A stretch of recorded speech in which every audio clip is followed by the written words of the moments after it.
Uh, Good afternoon to everyone. Welcome to the second day of the workshop. I have the honor to introduce our resource person, Professor Narayan Chandra Jana, who is a senior professor at the Department of Geography, University of Burdwan. Uh, Professor Jana has a very good academic record both at the student life as well as in academic career. He has already authored 4 books and probably 100 to more than 120 contributions in the general, both the national and international level.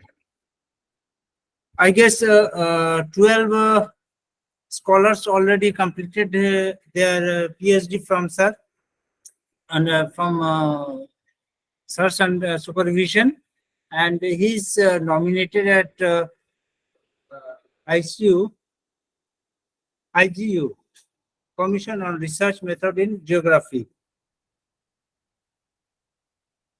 Already he had contributed knowledge sharing through workshops, seminars, trainings, more than 120. Most probably just now we have a discussion on that. Probably it was 123rd for the search part. So we can guess how he has intensely associated with the research work, academic development. So I request on behalf of my university center, Professor Jana, to start his deliberation. Sir, please. Thank you for your kind introduction. Today I will be sharing. The topic is uh, focusing disaster risk reduction and sustainable development in the 21st century. Why I have chosen this topic? Because for, for quite some time we are dealing with sustainable development, and now 21st century we are giving much more emphasis on the disaster risk reduction. How and why 21st century? Because any kind of disaster occurred 50 years back, 100 years back, even 200 years back, but it got momentum after the declaration of International Decade of Natural Disaster Reduction by the UN General Assembly in 1989. The last decade of the 20th century, which was very much important because the last decade from 1990 to 2000, that was International Decade for Natural Disaster Reduction. And since then, each and every country, disaster management has got momentum. Whenever and whatever planning in whatever may be the sector, it may be the education sector, it may be the agricultural sector, it may be whatever may be the sector, disaster management, the very component you have to consider while chalking out the plan. And for your information, I would like to share that during 11th 5-year plan, the government of India, each and every ministry, they have considered the very component disaster while chalking out the plan, chalking out the plan in their respective ministry. So without considering disaster, you cannot formulate any kind of development planning. So initially, there has been a paradigm shift in disaster management. Initially, disaster management was confined to the distribution of relief distribution. Now there has been a paradigm shift. Prevention, mitigation, and rehabilitation and reconstruction is at the core of discussion. Now the environmental scientists or disaster experts, they are now constantly engaged in dealing with the disaster risk reduction. Each and every place, no place over this world is free from disaster, but the magnitude may vary. But if you, I mean, we are going through a time which is the time for risk and vulnerability. You have to reduce the risk so that vulnerability can be reduced. So, whenever you are going to chalk out any plan, you have to reduce the risk, probable risk, and then the development fruits can be reaped for those you are targeting. So, I am going through the discussion because if I deliver this lecture extempore, then that it will take much more time.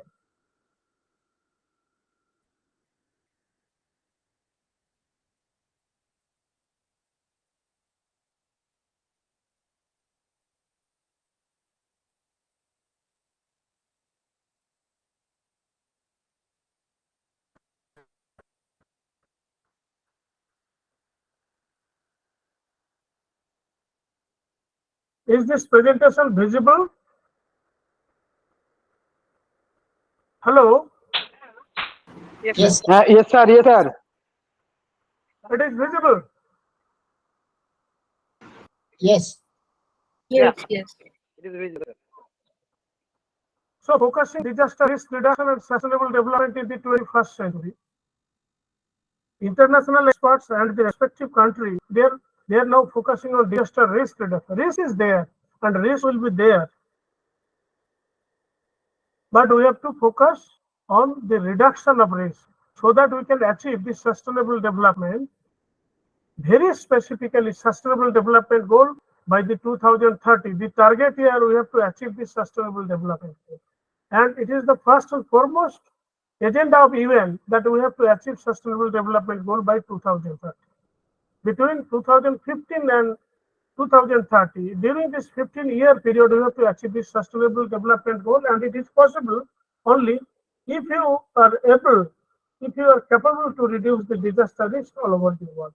Whatever may be the scale, it may be meso scale, macro scale, and micro scale, and whatever may be the typology of disaster.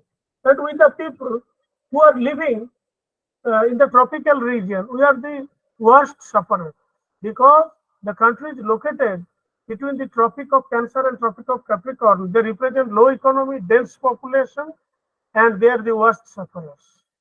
And we are not technologically that much advanced than European and American countries. So we are the worst sufferers. So now the focus of the disaster experts are centering around the disaster aspects of the tropical countries. So these are the outline of my lecture: disaster risk reduction, sustainable development goal, evidences of risk and environmental unsustainability. Is disaster risk reduction essential for sustainable development? Definitely will be going through all those aspects. Disaster risk reduction and sustainable development. What are the UN initiatives? There are a number of initiatives uh, from the UN time to time to address the uh, DRR and to achieve towards the achievement of sustainable development. So, little bit about disaster risk reduction. So, disaster risk reduction, it is nothing but a systematic approach to identify, assess, and reduce the risks of disaster. Why we have to uh, address the disaster risk? Because only then we will be able to reduce socioeconomic vulnerability to disaster as well as dealing with environmental and other hazards that trigger them. So that means development and disasters, they are uh, linked. If there is disaster, you cannot develop the region which is very much disaster proof. So these are closely linked. And disaster risk reduction is, I think, the aspects or the all-encompassing is disaster risk reduction. It is very wide-ranging, and the scope is very broader and deeper than the conventional emergency management. I have already pointed out at the inception of my deliberation that earlier the disaster management was confined to I mean, it was relief-centric syndrome. Now that has been switched over to mitigation and management, so that the risk and vulnerabilities can be reduced as much as possible towards achieving the sustainable development.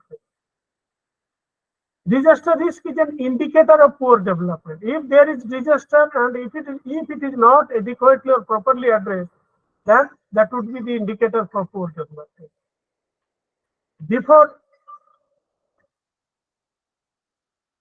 sorry, just a minute. Hello,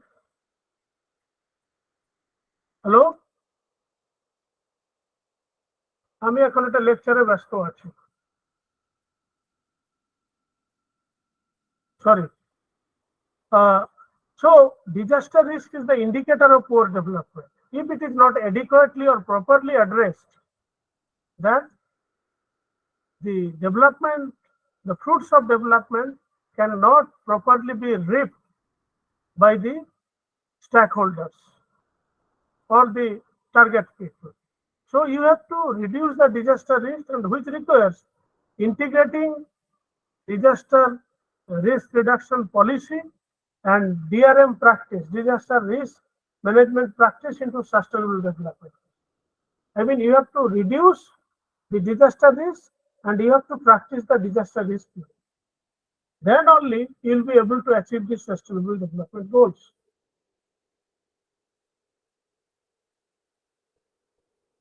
So the common recognized definition of disaster risk reduction by UN agencies, I mean United Nations Office for Disaster Risk Reduction and United Nations Development Program, the conceptual framework of elements considered with the possibilities to minimize vulnerability and disaster risks throughout a society, to avoid, that means to prevent, or to limit, that means to mitigate, and prepare the adverse impacts of hazards within the broad context of sustainable development. So this is the most common, acceptable, and recognized definitions put forward by UNDRR and United Nations Development Program. So resilience is one of the most important aspects, which is very much important while dealing with the disaster risk reduction. Resilience, you know, I mean, all of you know, resilience is nothing but to, I mean, what is to say? Resilience is, I mean, বাংলায় যদি বলি যে সহনশীলতা, resilience. How much and to what extent our resilience capacity or resilience capability is to withstand the disaster risk. So within the field of disaster risk reduction, one widely accepted definition of resilience from UNISDR, United Nations Integrated Sustainable Development Disaster Reduction, the ability of a system, community or society exposed to hazards to resist, absorb, accommodate to, and recover from the effects of hazard in a timely and efficient manner, including through the preservation and restoration of its essential basic structure and function. That means we have to develop our resilience. So now international disaster experts, they are now giving much more emphasis on the resilient society. Communities, they are emphasizing on community resilience. They are of the opinion that community resilience should be developed so that we can face the disaster risk. So disaster risk reduction and community resilience or resilience capability is very much closely related.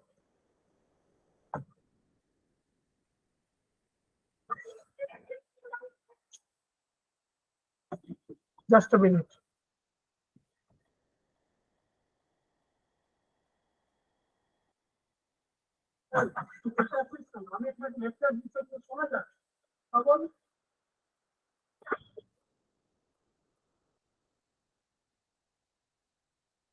Sorry. So the importance of resilience in disaster risk management can be seen from the centrality of the term in the 2005 and 2015. 2005 and 2015 was the period for addressing Millennium Development Goal, and at the same time, it was the period for Hyogo Framework for Action, building the resilience of nations and communities to disaster. I mean, that I have already pointed out, that we have to develop the resilience of the nations and the communities who are the worst sufferers.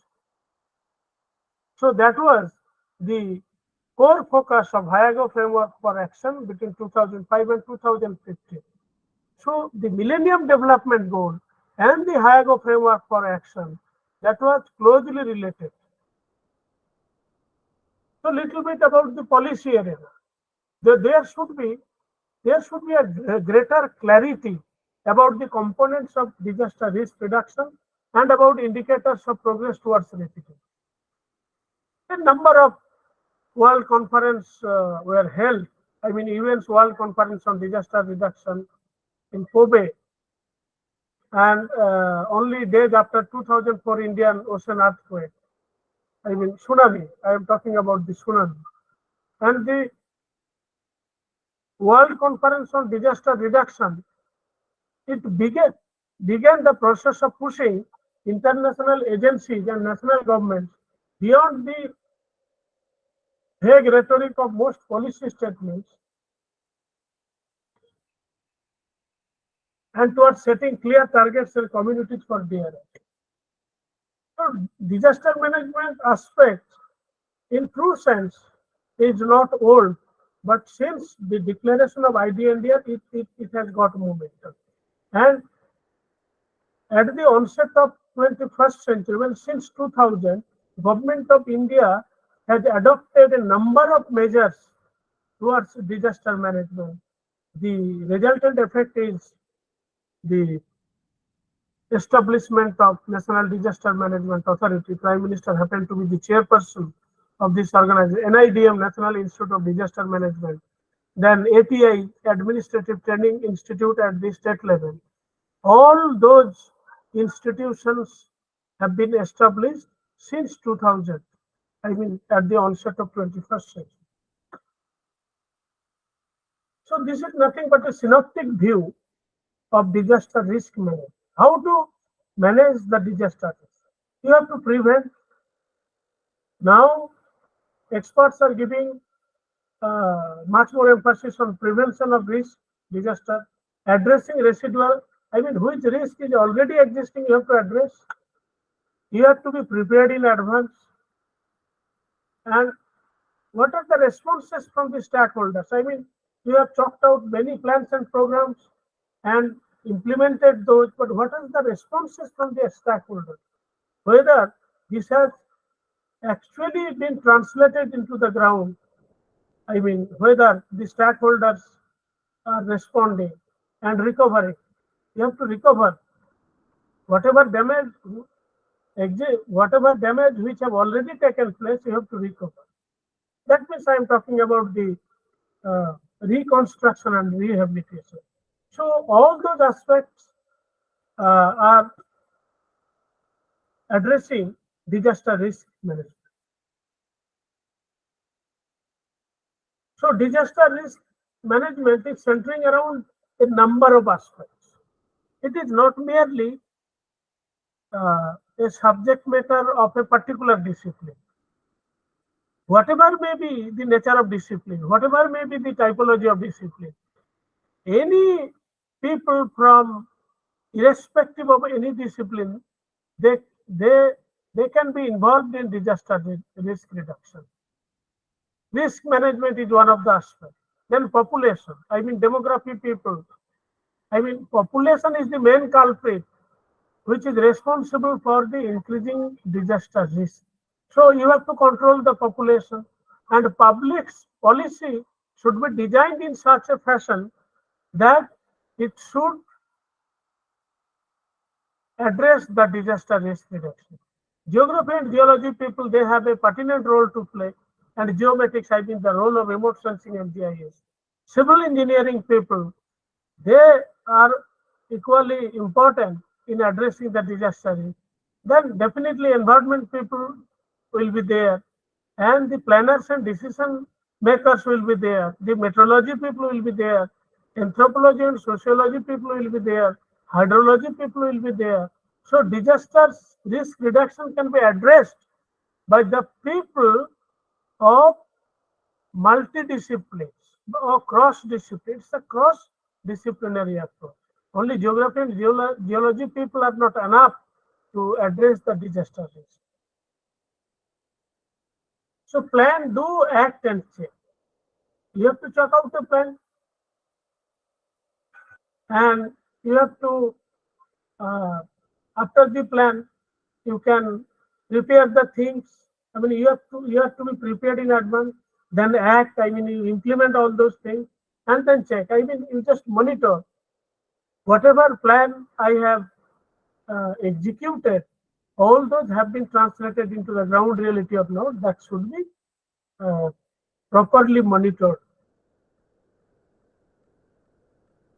Sustainable development goals. I am not giving much more emphasis on that, but because whatever may be your discipline, you know that 2030 is the target year of UN to achieve sustainable development goal of each and every country. They are heading towards achieving sustainable development goal. So 17 goals are there. Each and every goal is focusing diverse issues, but I would like to point out one thing, that whatever may be the goal, whatever may be the focus of each and every goal, that are dependent on the risk. So until and unless you are addressing the disaster risk, you cannot achieve the goal, whatever may be the goal. Yeah, it is 17 goal number 17, 16, or 1 or 2, whatever.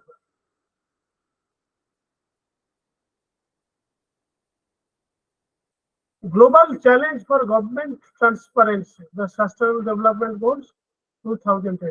This is a very, open secret for all the people, all the academicians, all the stakeholders, that the global challenge for government transparency, whether government is taking adequate steps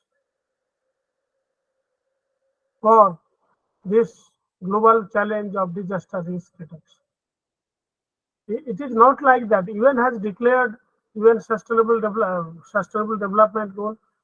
Experts are emphasizing on disaster risk reduction. Whether government is heading towards, government is properly working on disaster risk reduction towards achieving sustainable development.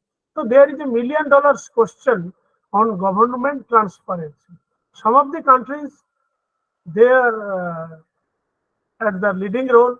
Some of the countries, they are very lethargic and slow in implementing the UN agenda. So far as the achievement of sustainable development goals are concerned, it's $1 million question. It provides a question mark on the government transparency. In 2015, 195 nations agreed with the United Nations that they can change the world for the better. I mean, like it is like oath taking, 195 nations, they agreed that will make the world better, will make the world safer for the existing generation and the future generations to come. But how much and to what extent it has been achieved, that's a $1 million question. And this will be accomplished by bringing together their respective governments, business, media, institutions of higher education, and local NGOs to improve the lives of the people in their country by the year 2030.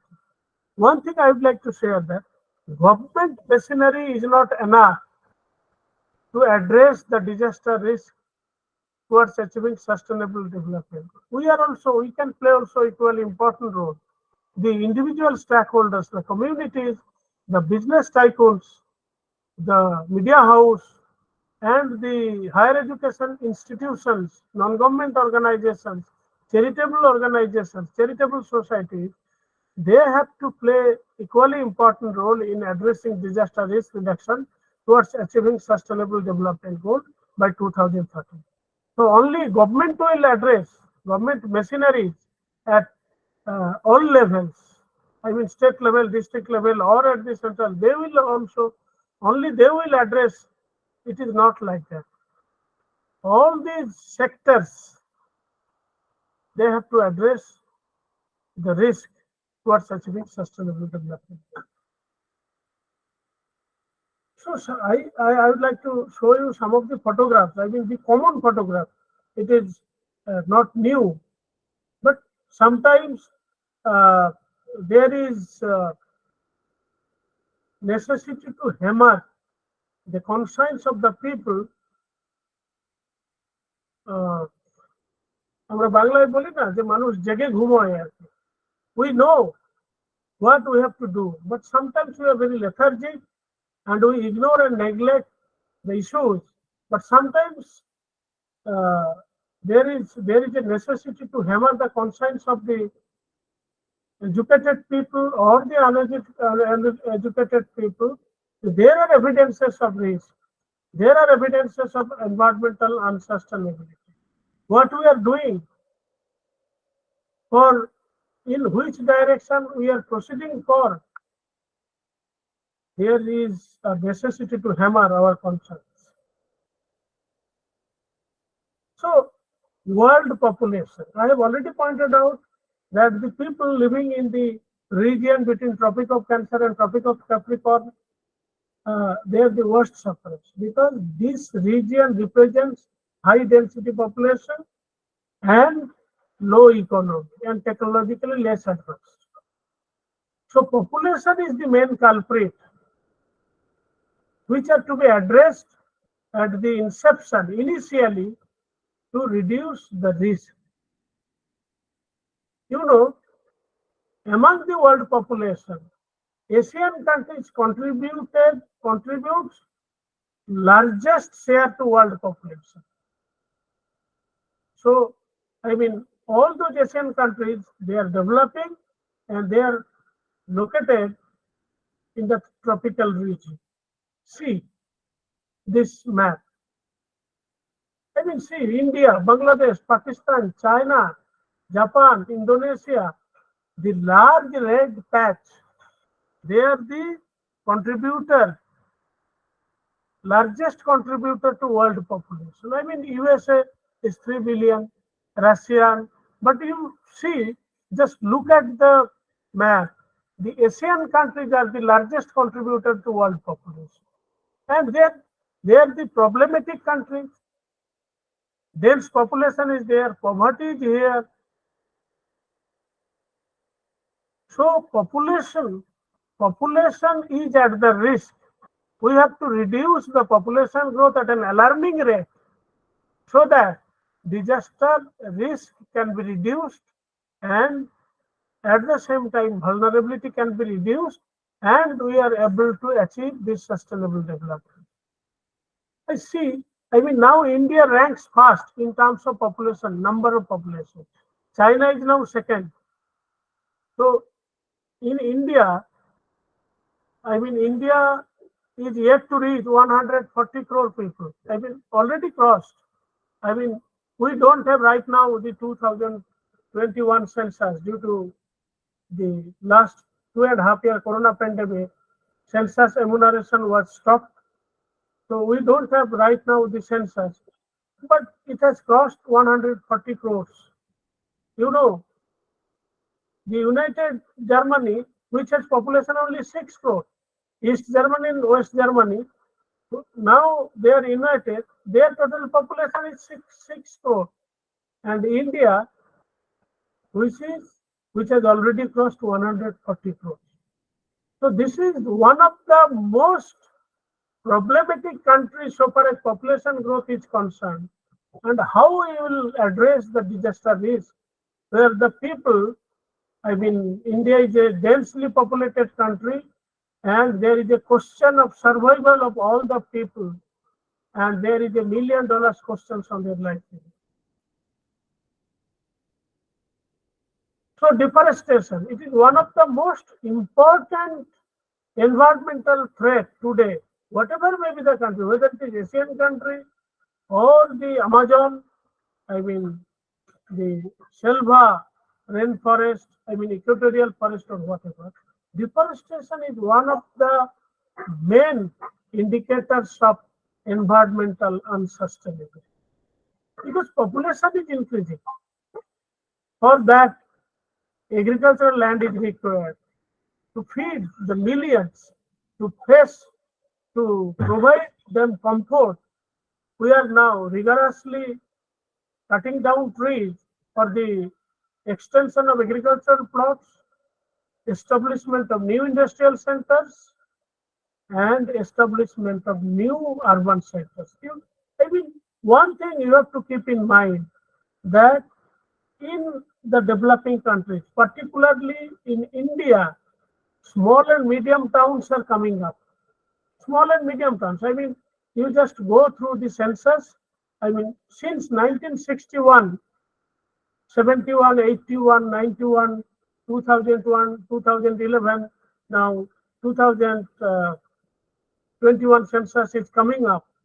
If you go through the census, the urban population is rigorously increasing and the number of urban centers, metro cities, mega cities and small and medium towns have been increased rigorously, which is a very, I mean, direct indication of environmental unsustainability.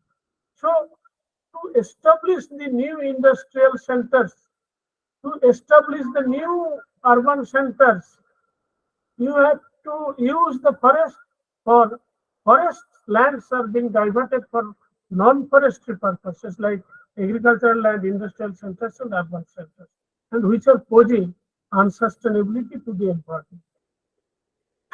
So grazing, overgrazing leads to land degradation. Grazing is there, but if overgrazing is there, then it will lead to land degradation. So what are the worst impacts of overgrazing? Degradation and loss of vegetation. Definitely. Soil will become hotter. Erosion due to increased rate of runoff. If there is no vegetation cover, if there is no grass cover, then erosion will be accelerated due to increased rate of runoff. Rivers and lakes will dry up. Also flash flooding. I mean, flash flooding, flash flooding, we uh, we are we have already witnessed flash flooding in Ajodhya, Purulia, Uttarakhand, and Himachal. I mean, I, flash flood, and cloud burst, बादल फटे जाए.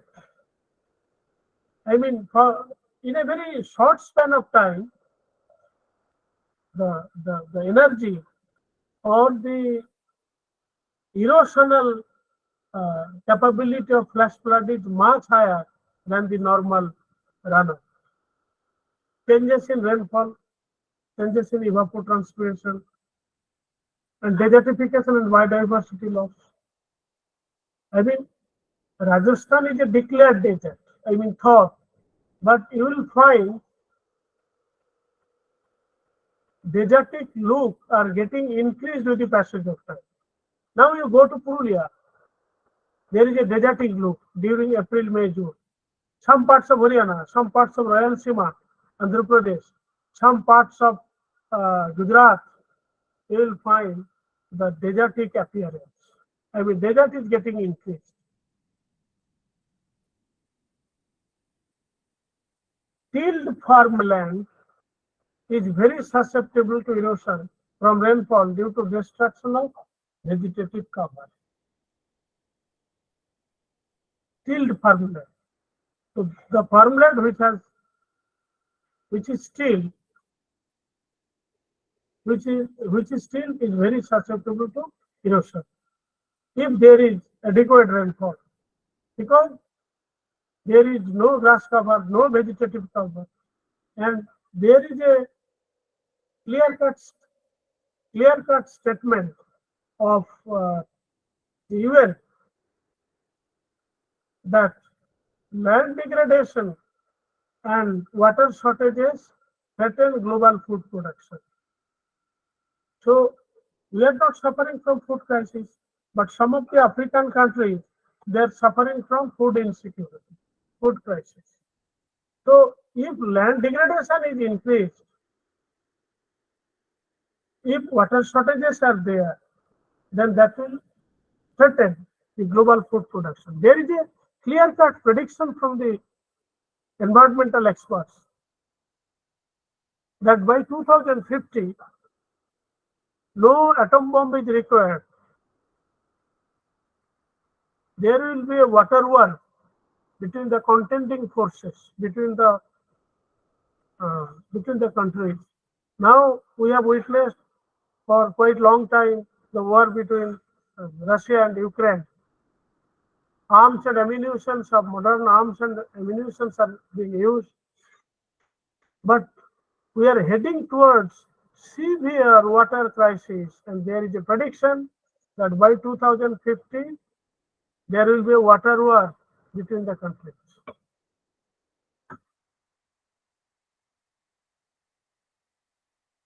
Degradation of huge land due to mining. So this is inevitable, but the question is whether after the mining activities which are getting surrounded by the vegetation cover, which are being converted into green belt, because there is a clear-cut verdict from our Honorable Supreme Court that if you want to develop a heavy industry in a particular region, that should be surrounded by a green belt. In case of Haldia, there was a verdict from the Supreme Court that the Haldia refinery should be surrounded by a green belt. But who cares? And because the unscrupulous illegal miners, they do believe in the principle of profit maximization. They do bother about the environment. So mining should be there because different types of economic activities we have to go through. But after the mining activities, the excavated land should be filled up with adequate sand, and the mining areas should be surrounded by green belt. Reckless mining has led to acute ecological damage.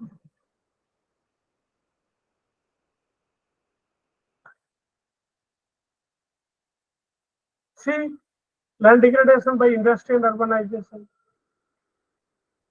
I have already pointed out that in the developing countries, particularly in India, Bangladesh, in the SAARC countries, urban areas are increasing and urban population is increasing. If you compare the urban population of 1961 and urban population of 1911 and now 1921, you will find the percentage increase of urban people quite higher as compared to 1961 and 2020, because small and medium towns are increasing at the cost of fertile agricultural land, at the cost of luxuriant growth of vegetative cover. So land degradation will be increased by increasing industry and urbanization. Coastal degradation due to municipal, agricultural and industrial waste. Because in India you will find that all the established cities are located either at the coast or at the river bank. Calcutta is located in the bank of river Bhagirathi. Kanpur, Ganga, Patna, Ganga, Chennai at the coast, Delhi in the bank of Jamuna, Ujjain in the bank of Shipra. So all the metropolis or megapolis, they have been established either at the bank of river or in the coastal region. Bombay in the coastal region, Arabian Sea. So all the mega cities, they are significantly contributing the heaps of garbages, the waste products which are getting released either to sea or to river. Now, during 80s, government of India had introduced a scheme, Ganga River Basin Project. I mean, and equally divided the budget. My university, Vishwabharati, and other universities, they have also got the amount how to address the issues which are degrading the ecological and biodiversity issues of Ganga. Now, the present government, they are addressing the Clean Ganga project, Namami Gange. That means nothing should be disposed of to Ganga. I mean, whether it is a waste product, agricultural wastewater, industrial waste, municipal garbages, that should not be released to Ganga. So Clean Ganga or the Namami Gange, now the current central government they have introduced. I mean, we have to keep the Ganga clean so that biodiversity, the river and biodiversity can be restored.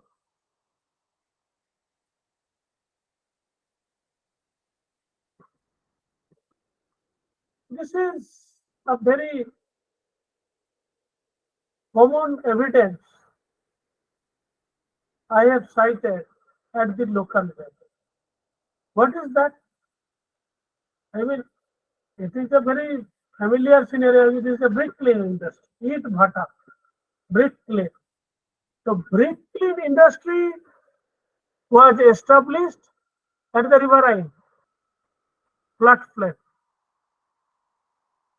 It was established in the flat plain. It was established in the channel bed of Darakeshwar River, near Arambagh, which is nothing but a clear-cut evidence of encroachment. That means we are encroaching. We are encroaching the channel bed. We are encroaching the river bed for the establishment of brick kiln industry. Then how river will behave? That is, we are obstructing the natural flow of the river, natural flow of the channel. And what will happen? It will give rise to the spillover of channels. Flood and inundation will be occurred. So if we encroach the channel bed, if we encroach the river bed, and if we obstruct the natural flow of the river, then the resultant effect will be the spillover of channels, flood and inundation. This type of scenario you will find in almost all over West Bengal.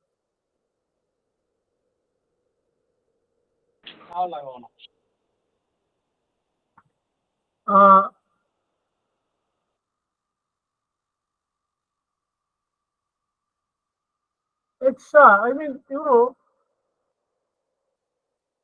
those who are geographers, they know that the depositional tract is the convex depositional. Convex side, concave side. Which is getting eroded is the convex side, concave side, which part is getting deposited, convex side. So convex depositional tract in the Kana Darakeshwar. Kana Darakeshwar means Kana. Kana means this paleo. Kana Nodi, Kana has been encroached for agricultural practices. So, the paddy and potato is getting practiced in the convex depositional tract. Because in the post-monsoon season, all these depositional tracts which are getting practiced for diverse agricultural practices by the local stakeholders, because this tract is very fertile. Without putting any foreign elements, I mean fertilizers, you can get a bumper crop production. Whatever it may be, potato, it may be paddy, it may be mustard or whatever. That means we are encroaching the river bed. So when flood occurs, we used to shed tears, but that shedding of tears is nothing but an eye wash. চোখের জল ফেলি তো বন্যা হয়ে গেল। But we are encroaching, we are the main culprit who have encroached the riverbed, channel bed for inducing the flood in a particular region. But when flood occurs, we used to shed tears, but that shedding of tears is nothing but eye wash.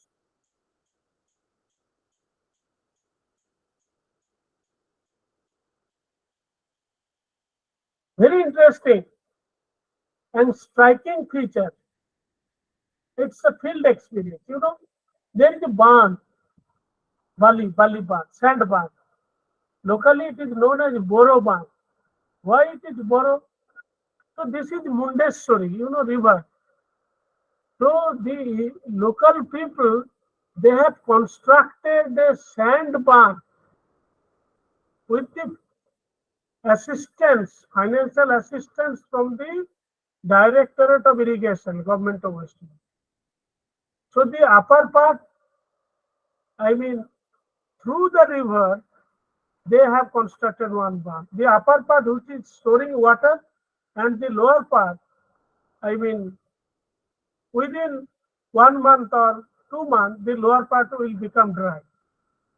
Because this is a clear-cut obstruction of the natural flow of the river. Water has been stored here for the bumper crop production during post-monsoon season. I mean, boro production. That's why it is called boro barn.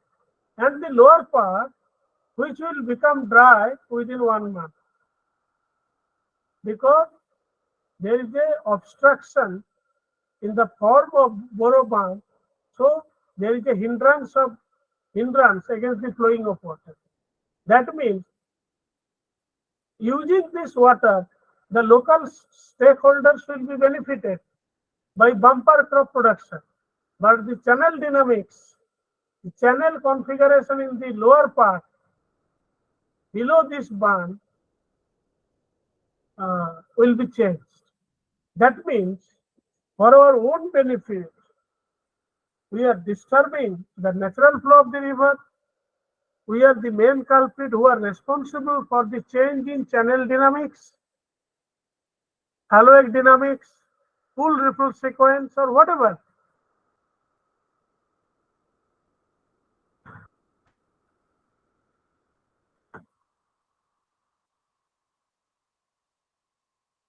This is a very important part.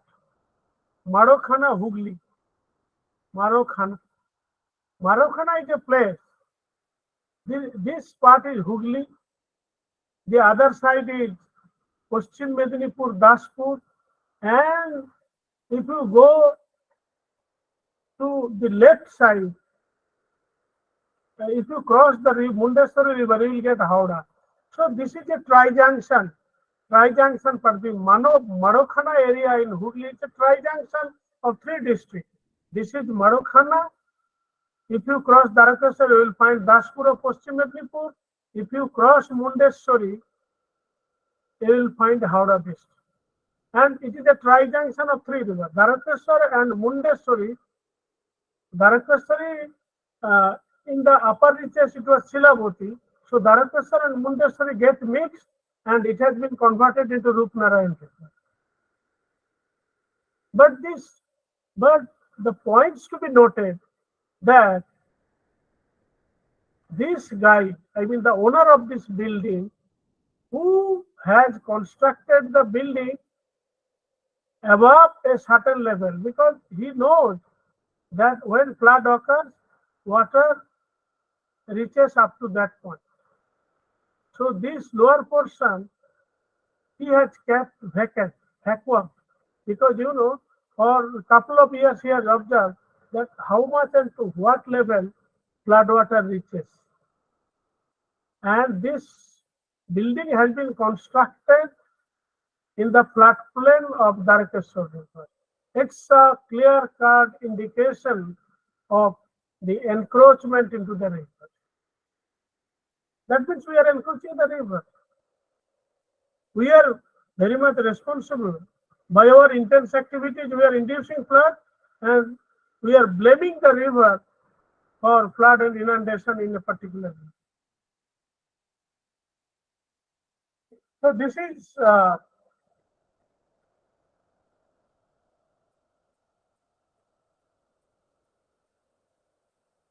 I mean, a snapshot of coastal areas. What is happening now? I mean, we did not learn a lesson from 2004 tsunami. We are constructing wall, constructing the scenic spot at the shoreline.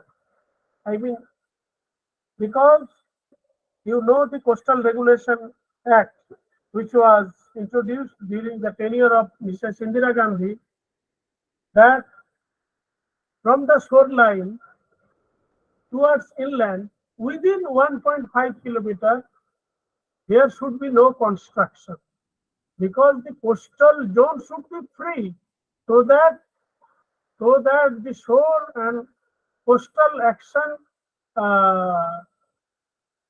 can be occurred freely. But what is happening now?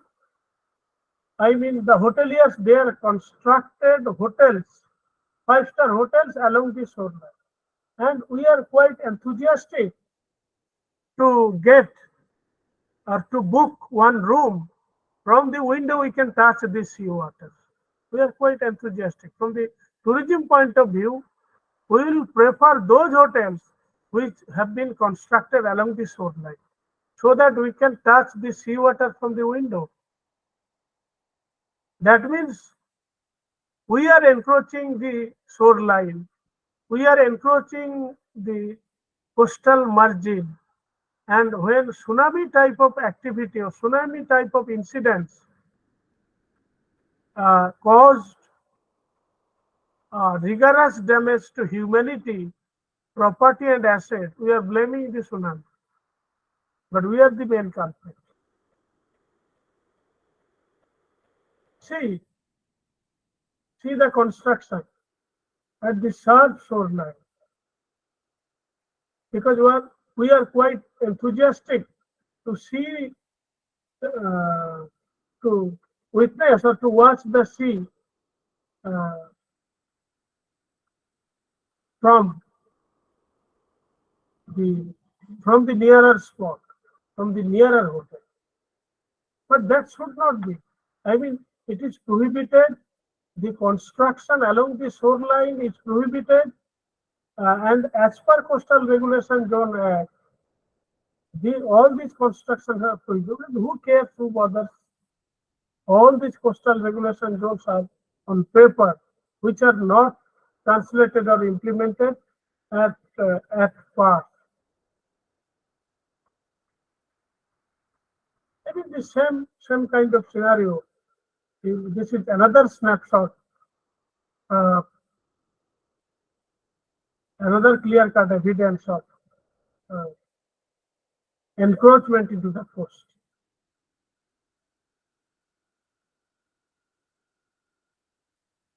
So see, 2-3 snapshots in the mountains, I mean Himalaya.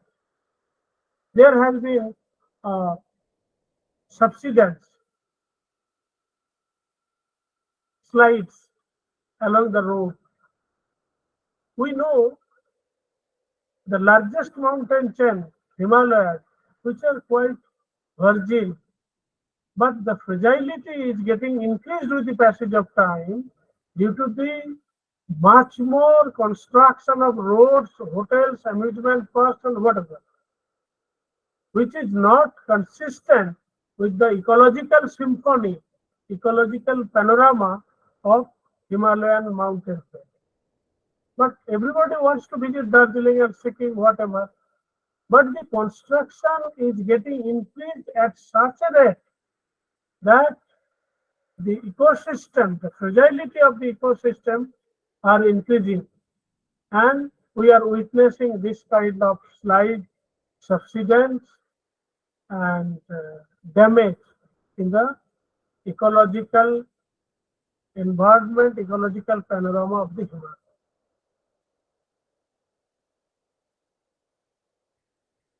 Change in human mindset.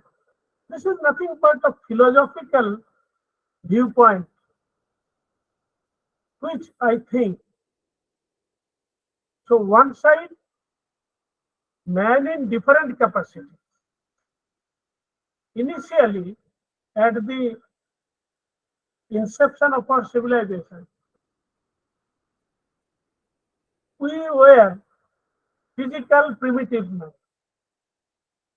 That time, our practice were, I mean, the phase or the period of hunting and food gathering. That time, there was low population, very simple interaction with nature, friendly, cordial, and sweet relationship with the environment. No such change in the environmental system, because man's livelihood were confined to the collection of fruits. I mean, our livelihood were confined to collection and fruit gathering. There was no definite practice. But that time practice, any type of practice or cultivation has not been introduced. In the later part, when we have become social and cultural, I mean the period of animal domestication and pastoralism, manageable size of population, simple interaction with nature, meaningful exploitation of environmental resources, in insignificant changes in the environmental system.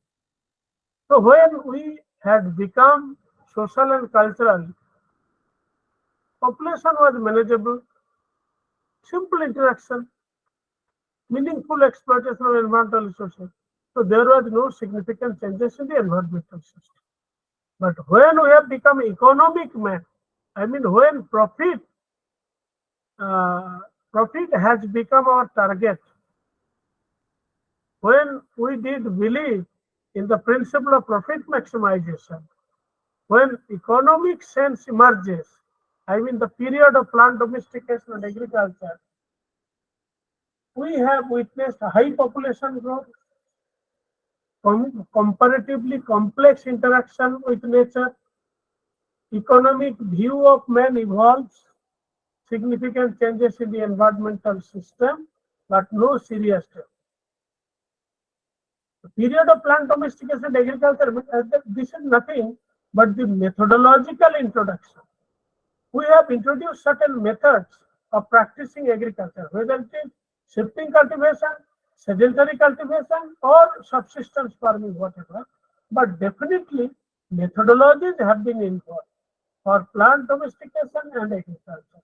But still, our interaction have become complex with nature. Our view has become economic, but significant changes in the environmental system are witnessed. But we have not witnessed the serious change. But when we have become technological man, Prajukti Manush, I mean the period of science and in the period of science, technology and industrialization, dense population, very complex interaction with nature, greedy and exploitative attitude, development of more efficient and sophisticated technologies, advanced human skill and knowledge, rapid development of high level policy. When greedy attitude emerged, when greedy and exploitative attitude emerged, the interaction was very much complex with the environment. We wanted rapid development, but which significantly contributed to high level pollution. And if you Then from technological man, we have become now automated man. Everything is now automatic. Now, now the current period can be said to be the period of automation. Everything is automatic. Everything is at your doorstep,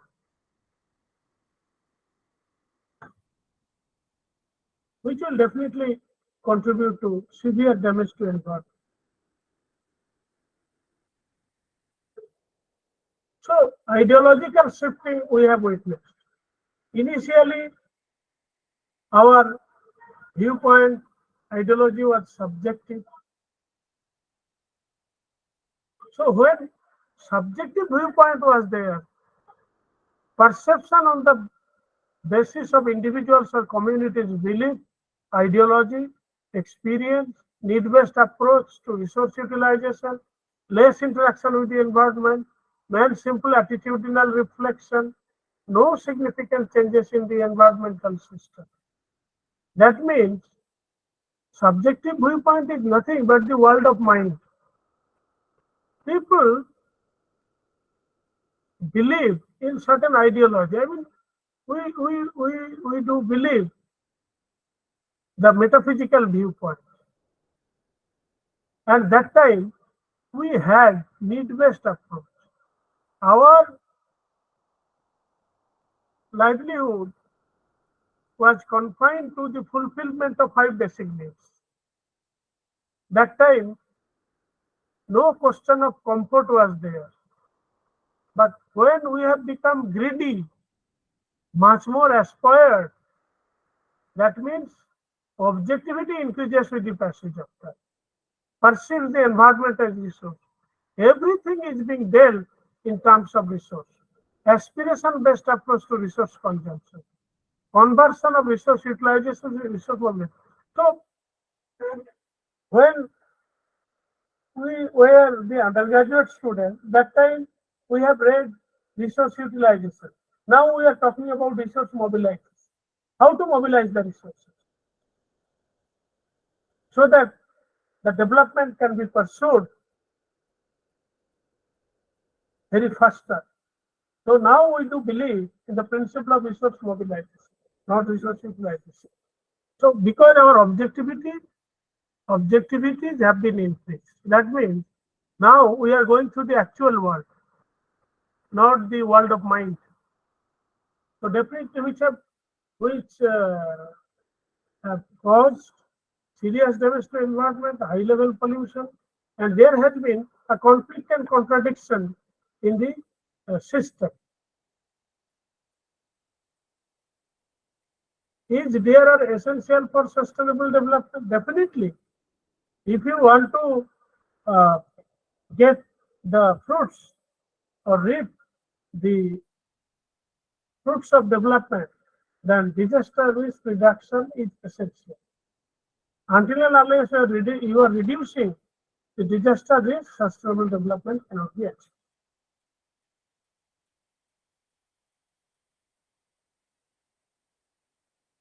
It is an integral part of social and economic development, which I have already deliberated, and is essential if development is to be sustainable for the future. So development can be achieved. If you do not reduce the disaster risk, development can be achieved, but that development cannot be sustainable. Because when development is carried out, we not merely think of the existing generation, but the future generations to come also. So that is the main viewpoint of sustainable development. So that we can enjoy the fruits of development for long run, not short-term benefit. So this disaster risk reduction and sustainable development has been recognized by several global documents on DRR and sustainable development. A number of documents we are now going through. One is Yokohama Strategy and Plan of Action for a Safer World in 1994. They have prepared a document, Yokohama Strategy of Planet Action for a Safer World. It was the first major international framework for disaster risk reduction and recognized the interrelation between sustainable development and care. And that was continuously strengthened within the key global agreements from MDG. I have already pointed out that Millennium Development Goals to the Johannesburg Plan of Implementation. So this has been extended. I mean, this Yokohama strategy has been um, extended to MDGs, then Johannesburg Plan of Implementation to Ohio Framework for Action between 2005 and 2015. And to the future we want. One conference was organized in Rio de Janeiro, June 2012, and to the Sendai Framework for Disaster Risk Reduction and the 2030 Agenda for Sustainable Development. That means UN is taking initiative from time to time and UN is changing the target for achieving sustainable development goal through the globally accepted documents.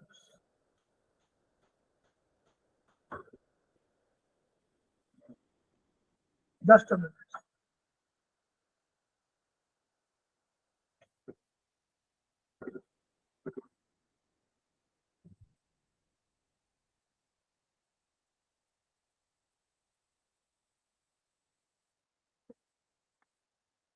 So the UN Commission on Sustainable Development addressed the risk management and vulnerability in the context of its thematic issues of water, sanitation, and human settlement, 2004 and 2005 cycle.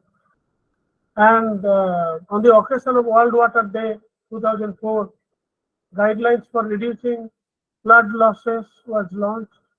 Floodwater, if floodwater, adequate oil, floodwater is nothing but the spillover of channels.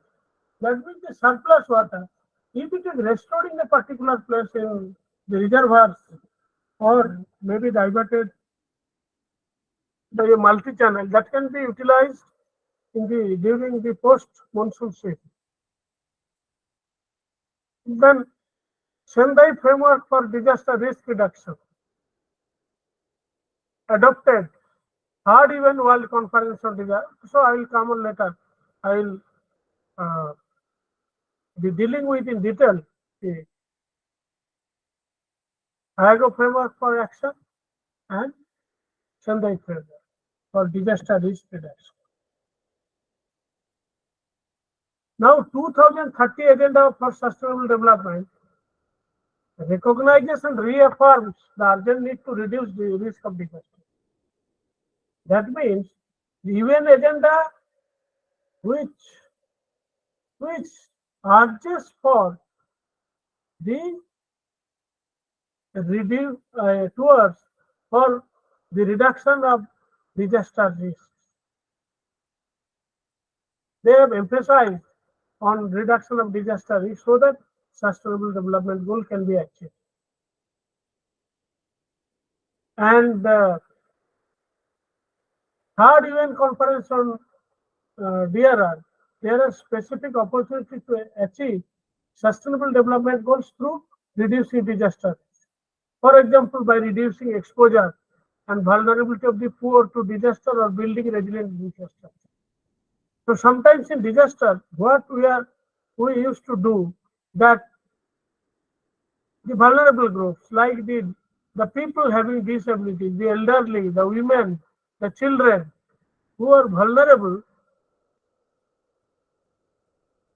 emphasis is usually being placed to save the vulnerable groups.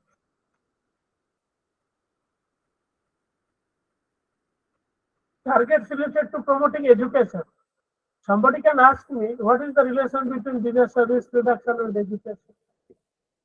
But if you want to promote education for sustainable development under SDG 4, such as building and upgrading education facilities ensuring healthy life, as well as targets under SDG 9, building resilient infrastructure, reaffirm the interrelationship between disaster risk management.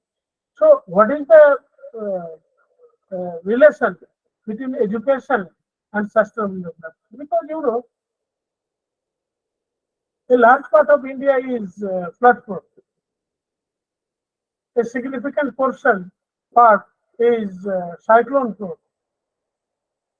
So, how the educational infrastructure can be restored or maintained, or that comes under the sustainable development?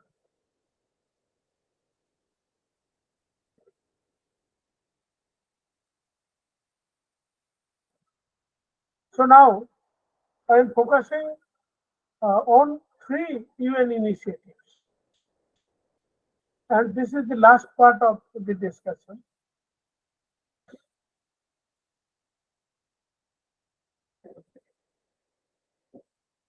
Hyogo Framework for Action. Between 2005 and 2015, it works in parallel. It works for towards the achievement of Millennium Development Goals between 2005 and 15. Hyogo Framework. That means, since the onset of 21st century, UN experts, they have linked the disaster risk reduction with the development. Hyogo Framework for Action to Millennium Development Goals. Sendai Framework for Disaster Risk Reduction to Sustainable Development Goals. And in in 2021 June, UN launched another important program, UN Decade on Ecosystem Restoration, which will work, which is a 10-year target to achieve sustainable development.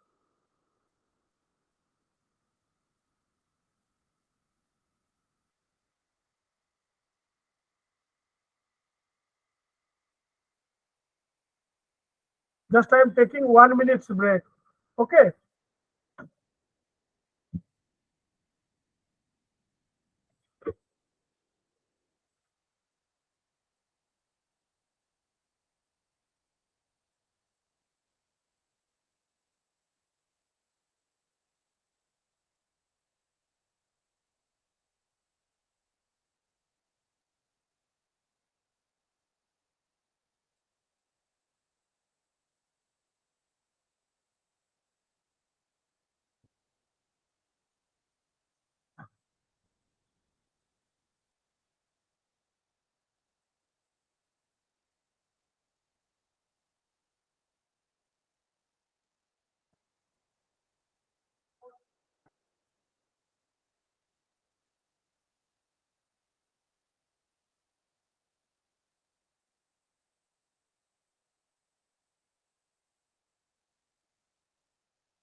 So under the three UN initiatives, one of the most important initiatives in the first part of 21st century, the Hyogo framework. Hyogo is a place in Japan where World Conference on Disaster Reduction held, and that time there was a 10-year target to for a substantial reduction of disaster risk. It is a 10-year plan to make the world safer from natural hazards. So, what was the main focus of Hyogo framework for action? Building the resilience of nations and communities to disasters. It is the first plan to explain, describe, and detail the work that is required from all different sectors and actors to reduce disaster risk. So not merely I have already pointed out uh, during my deliberation that only government is if you say government is solely responsible for addressing the disaster risk, then the target will not be achieved. All the sectors and actors are to address the disaster risk and losses so that sustainable development goal can be achieved. This framework was developed and agreed on with the many partners needed to reduce, which I have already pointed out. Governments, international agencies, disaster experts, and many others, bringing them into a common system of coordination. International agency, like I would like to point out, because this is another part, uh, this would not be discussed here. I mean, this UNDMT, United Nations Disaster Management Team. UNDMT is an umbrella where all the UN agencies work. World Labour Organization, WHO, UNDP, each and every UN agency work under the umbrella of United Nations Disaster Management Team. And there is one resident coordinator who is responsible for looking after the responsibilities and policy advice to the member nations. So government, international agency, disaster experts, I mean flood expert, cyclone expert, drought expert, what I mean, they will look after, and at the same time, in individual capacity, the non-government organizations and the individual stakeholders, they will also equally responsible for uh, reducing disaster risk. So there should be a common system of coordination. This framework outlines 5 priorities for us and offers guiding principles and practical means for achieving disaster resilience. And there was a goal for substantial reduction of disaster losses by 2002. So under the 5 priorities for action, priority action 1 speaks about ensuring disaster risk reduction, which is a national and local priority with strong institutional basis for implementation. That means it it emphasizes upon the responsibility of the institutions at all levels, whether at the central level, state level, district level, block level, and panchayat level. Strong institutional basis. Countries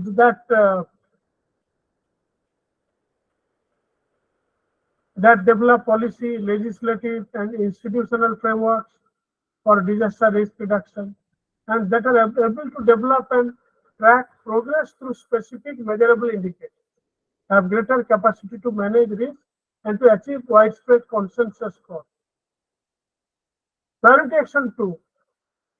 Priority action 2 emphasizes upon identifying, assessing, and monitoring disaster risk and enhance early warning.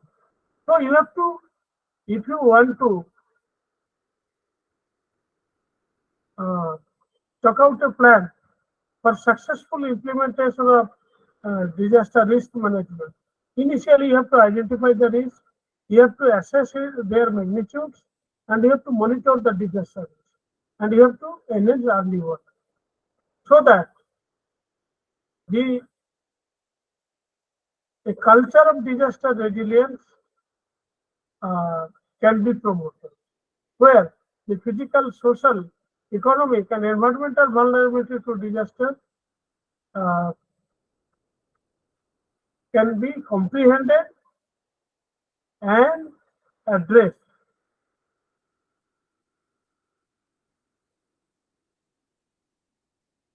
Priority action 3, use knowledge, innovation, and education to build a culture of safety and resilience at all levels.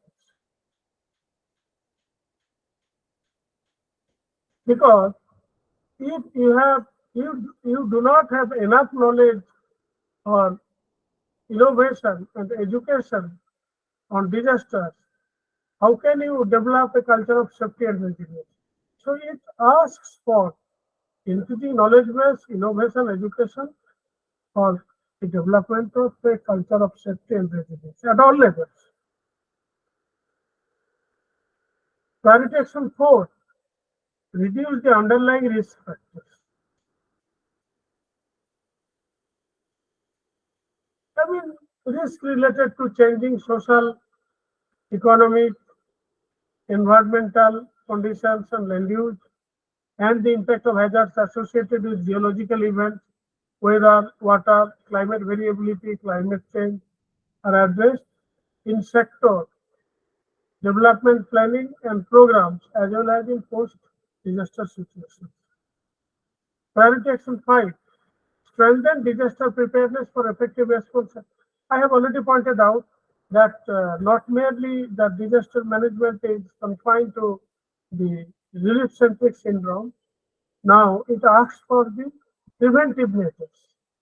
I mean, you have to be prepared in advance. Disaster preparedness should be well in advance so that effective response from all levels uh, can be achieved, can be ensured.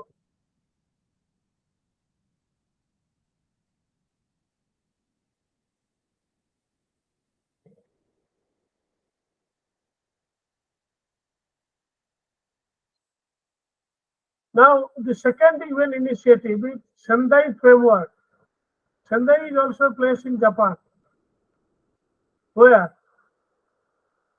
world level conference on disasters uh, held. Sendai framework for disaster risk reduction 2015-2020. So this this framework outlines 7 clear targets and 4 priorities for action to prevent new and reduce existing disasters. What are those? Understanding disaster risk, that was also emphasized in higher framework for action. Strengthening disaster risk governance to manage disaster. So another kind of governance it asks for. We know rural governance, I mean Panchayat Raj. We know urban governance, I mean the municipal services.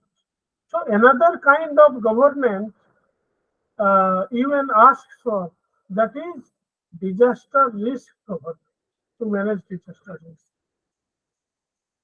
Investing in disaster reduction or resilience.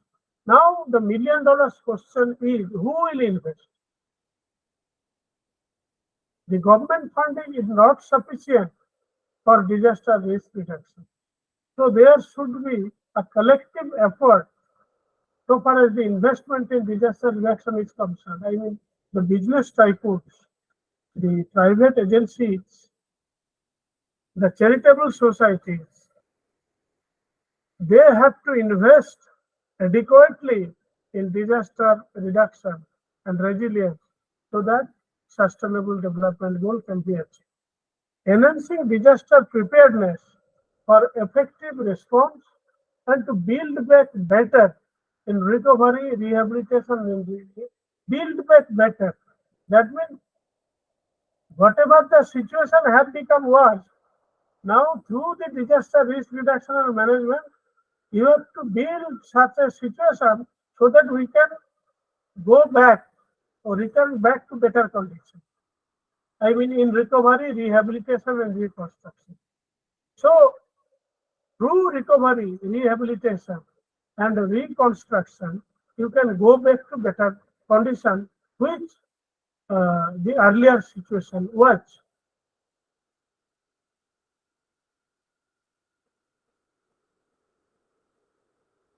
This framework aims to achieve the substantial reduction of disaster risk, losses in lives, livelihoods, and health in the economic, physical, social, cultural, environmental assets of pursuits, business, communities, and countries over next 15 years. The target is 15 years. You have to achieve all the things. The framework was adopted in the third UN World Conference on Disaster Risk Reduction in Sendai, Japan, 2015, March 18. This is nothing but a very synoptic view of the chart, a synoptic view of Sendai framework for DRR. Priorities of action, which we have already deliberated, I am not repeating again. Now the last one, the United Nations ecosystem restoration, United Nations decade, that means 2021 to 2030. This 10 years, I mean one decade, uh, has been targeted by the launch of UN ecosystem restoration. I mean, this program has been launched for successful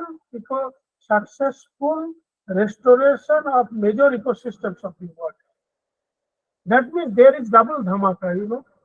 One is Sendai framework for action between 2015 and 30, and another program launched in 2021 to 2030 for addressing the successful restoration issues of ecosystem. That means two parallel, I mean two important programs launched by UN will work together towards the achievement of sustainable development goals. So that UN decade on ecosystem restoration.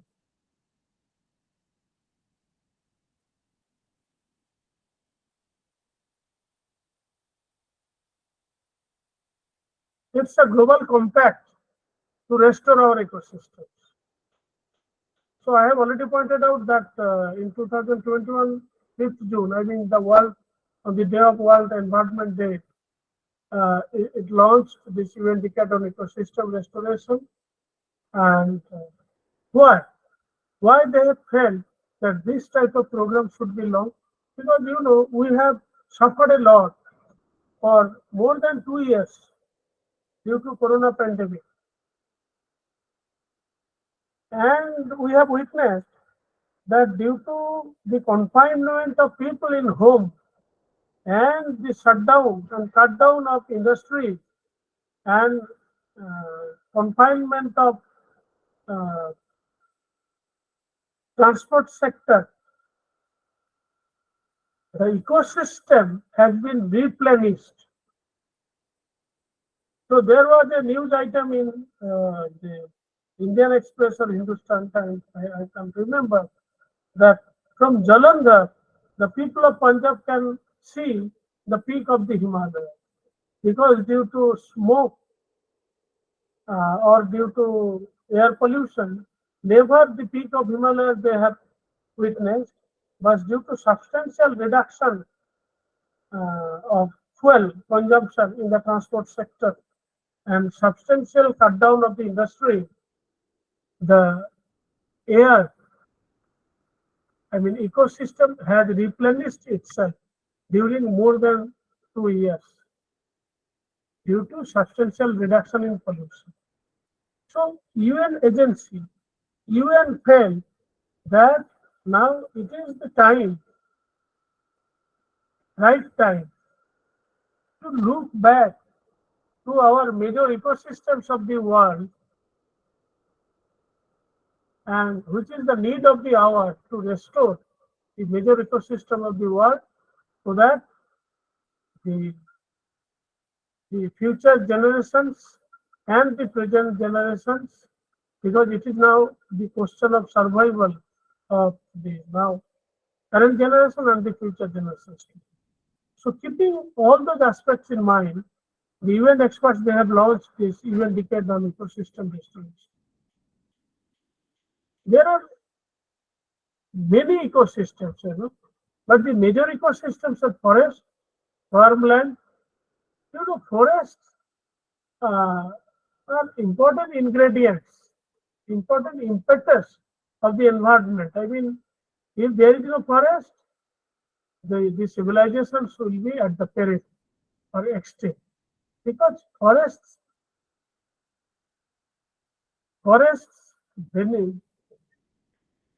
benefited us in the past and benefit us in the present and will benefit us in the future multi-dimensional, I mean in multifaceted way they will benefit us. So I am not going into detail because the people from multidisciplines or cross disciplines, they know the importance of plant and forest. Only one thing is the forest is the considered to be the lungs of the ecosystem, lungs, and we are quite anxious about the recent forest fires in Amazon rainforest, because which is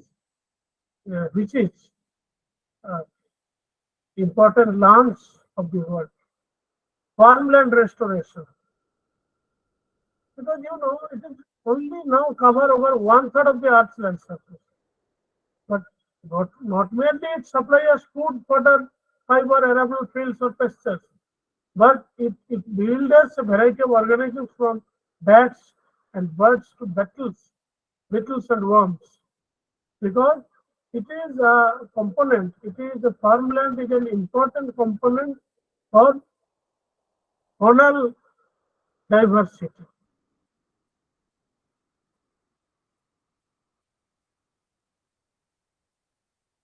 So this is a snapshot of forest and farmland restoration. Farmland. Now, freshwater restoration. Freshwater is very important, because although 3/4 of the earth's surface are filled with water, but only very insignificant portion is usable.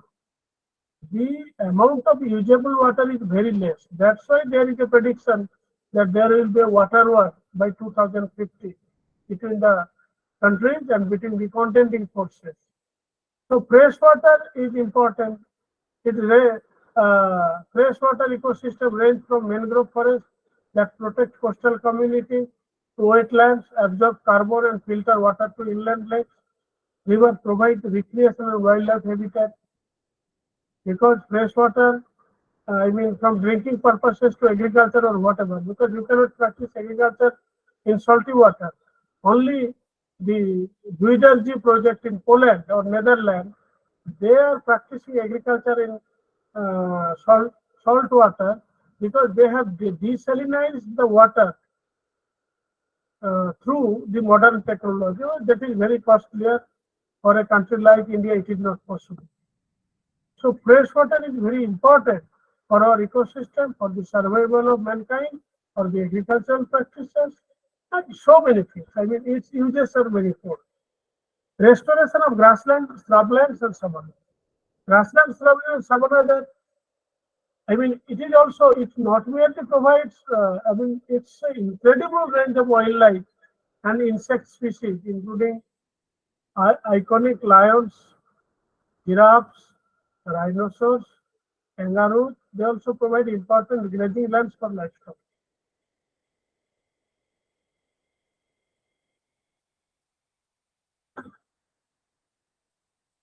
So these are snapshot of freshwater restoration. But now it's $1 million question. How much fresh water is now fresh? Restoration of grasslands, shrublands, and savannas. Mountain restoration. Mountain is one of the important physical components of our life that gives you a range of benefits. A mountain is considered to be the blessings because all the rivers, most of the rivers are originated from the mountain. It gives you rich, luxuriant growth of forest cover. It gives you uh, tea, timber, and tourism. So mountain is one of the important and most important blessings of our life, which we should be restored, which is under threat. Ocean and coastal restoration. Because ocean not merely gives you the water, it covers 70% of the earth's surface and harbor, but it gives you nutritious food, generate most of the oxygen we breathe, and play a big role in regulating our climate. So oceans and the coasts are to be restored for the survival of the mankind. So mountain restoration, ocean and coastal restoration. So peatland restoration. It is nothing but the peatland means it's a peat soil, boggy soil, bog soil. I mean it's a marshy land. It's they cover only 3% of the global land area. Peatlands are stored around, you know, peatlands store around 30% of its soil carbon and provide important ecosystem services like preventing floods and droughts, uh, producing food and fuel, providing a home for endemic plant and animal species. They are systematically drained and converted for agriculture, infrastructure development, mining, oil, gas prospecting. But it's marshy land, wetland actually.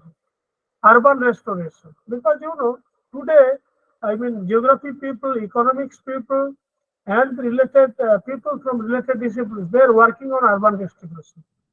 We are now giving much more emphasis on urban greens, urban greenery in urban areas.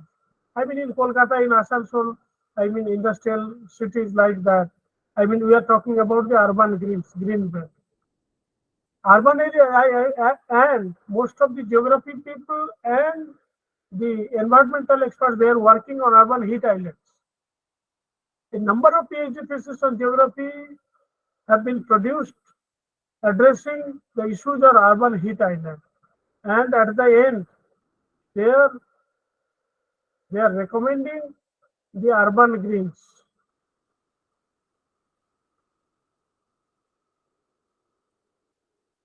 Peatland restoration and the urban restoration. So now I have come to the flag end of my deliberation.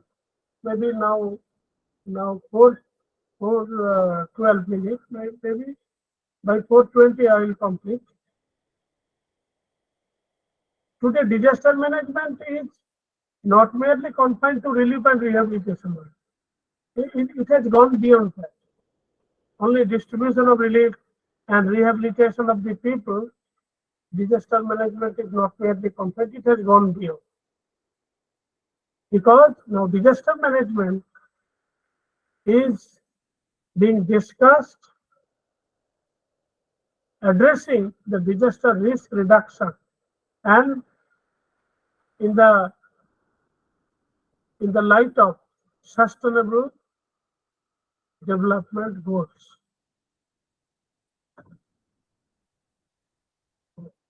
Keeping in view the increasing magnitude of disasters all over the world, it is an utmost need to emphasize on the disaster risk reduction towards reducing vulnerability and promoting sustainability.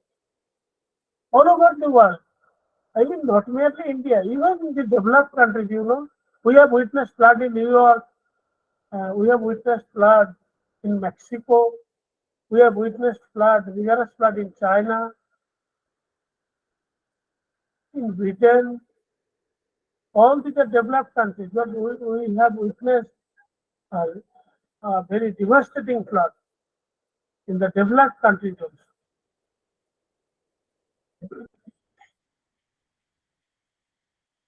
We have to develop community resilience and or resilient society, which I was talking about on priority basis, which was one of the goals of IAGO framework for action. So I have pointed out 2-3 times that there is no other way, but we have to develop the community resilience. or we have to develop the resilient society. But because no place on this in this world is free from disaster. So if you want to rehabilitate people in other places, in which place? Because no other place in this world is free from disaster. So, so the simple and the targeted solution is community resilience we have to develop, and we have to build the resilience society. So that whatever may be the magnitude of disaster, whatever may be the typology of disaster, we can withstand, we can face. Now, coming to the context of Sendai framework for disaster risk reduction, because it started its action in 2015 and is targeting to achieve substantial progress on DRR by 2030. But there has been a slowdown in its progress due to COVID-19 pandemic. So more than 2 years we have suffered a lot from the corona pandemic. So whether this Sendai framework for DRR will be able to achieve the sustainable progress we can achieve by 2030, when there has been a slowdown in the progress of disaster risk reduction due to corona pandemic more than 2 years. So there is $1 million question.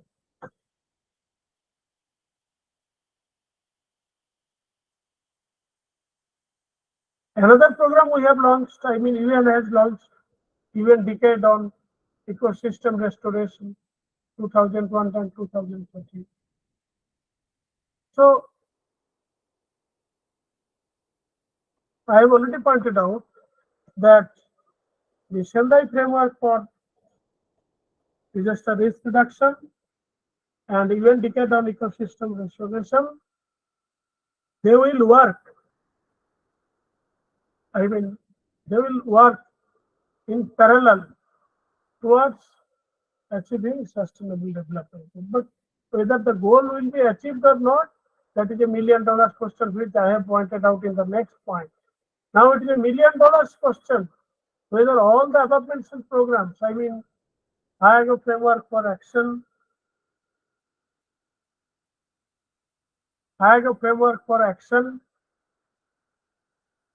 Sendai framework for disaster risk reduction, and the UN Decade on ecosystem restoration will achieve its target by 2030 or not.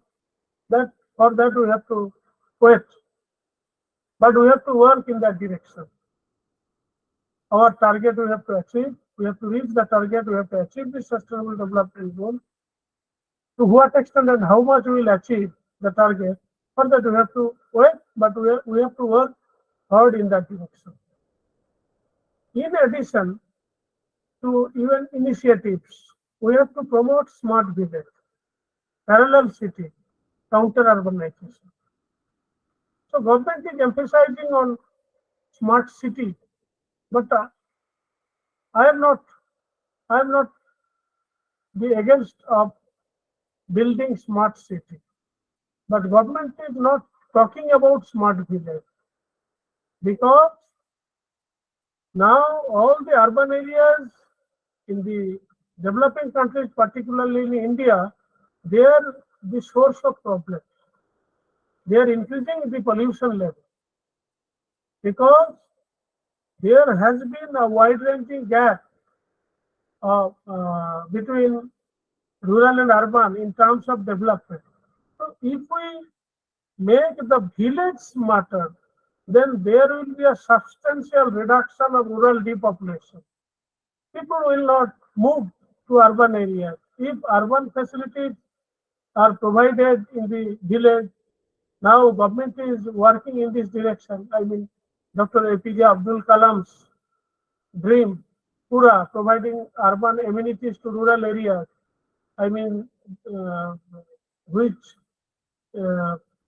he suggested this program during Atal Bihari Vajpayee's tenure. Then that Pura, Manmohan Singh government for 2 terms, they have also given emphasis on. Now this present government is also working on Pura, providing urban amenities to rural areas. Because all the rural areas, most of the villages are now connected by Pradhan Mantri Gram Sadak Yojana, and it has been connected by rural electrification. Small and medium irrigation is there, bumper crop production. There has been a substantial development of rural market. There has been a connectivity. There, although there is a gap between rural and urban areas, but there a rural urban linkage has been developed. There has been rural urban continuum. So that remoteness of the villages you cannot witness today. So villages are getting smart with the passage of time, and the government of India, whoever may be in the power or state government, they are working in that direction. Parallel cities. Say for example, West Bengal. Kolkata is the gateway of Eastern India. And when, there is a common perception of all the people of Bengal, when you do visit to Chennai, Delhi or Mumbai, from which part of West Bengal you? If you say, I am from Bardhaman, oh, Bardhaman, Calcutta se kitna dur hai? Everything, the location of a particular place is getting recognized in reference to Kolkata. So this is quite disgusting, Why Kolkata? Why emphasis is being placed on Kolkata? Kolkata is overburdened. Now Kolkata, from metropolis to megalopolis, now greater Calcutta conurbation. Now it has been extended to Dankuni and Bendel, and the day is not far, it will capture Bardhaman also. Why Kolkata? There should be a parallel city. You develop Kharagpur, Midnapur, a city, Durgapur, Asansol, a city, Shantiniketan, Sriniketan, a smart city, and Jalpaiguri, Siliguri, a smart city. So that the burden is reduced from Kolkata. Kolkata is overburdened. So I am in favor of parallel city so that there has been a substantial reduction in pollution. And counter urbanization. Why urbanization? Because urbanization is a problem, Urbanization gives you a manifold problem. So if you make the villages smart, if you provide urban amenities to rural people, then there will be substantial reduction in urbanization. And that ought to be. So once upon a time, a counter-urbanization movement was there. Now people are thinking for counter-urbanization. So we have restrained I am not against the smart city, but I am in favor of smart villages. We have restrained our greedy paws by promoting omnicentrism. So there has been an ideological shifting, Initially, we talk about anthropocentrism. Everything, the development of everything should be human-centric.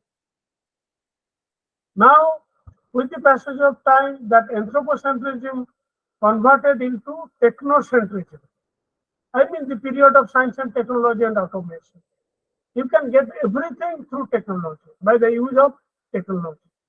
Now we are talking about omnicentrism. You are little bit familiar, whatever may be your discipline, you are little bit familiar with the simple food chain. So omnicentrism.